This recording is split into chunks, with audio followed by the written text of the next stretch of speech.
If we're going to overcome the challenges of planting along the Wasatch Front, we have to give the trees every opportunity to get it right from the beginning. As you can see, the 3 trees behind me are very close to being completely dead.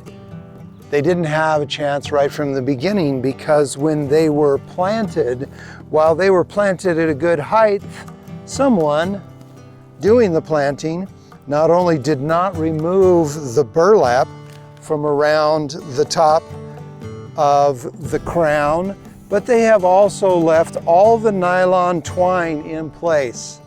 As a tree gains in girth, the circulatory system of the tree has to function. This in principle is a tourniquet around the tree and will kill the tree. This will kill the tree, the burlap, for a very different reason. And that is that it holds moisture against the trunk, and you can see in this case that's precisely what's happened. And it has rotted that crown to the point that it has killed it. So whether it's the twine or whether it's the burlap, this tree didn't stand a chance because the burlap and the twine were left in place.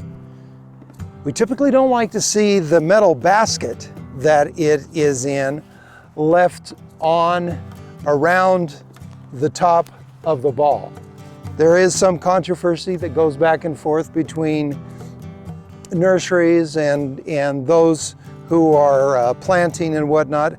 The basket is for the ease of getting it from point A to point B, but it can produce a root that goes through the basket, and then again, as it expands in girth, it can choke that root off, and so later on in the tree's life, it will actually kill the tree or significantly impact the health.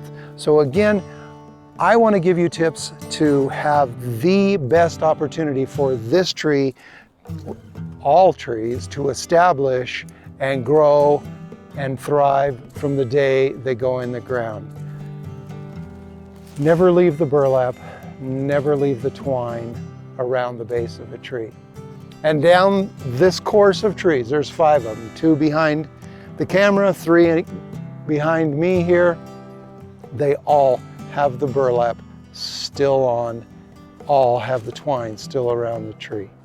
So plant wisely and plan for the future, and your trees are going to thrive.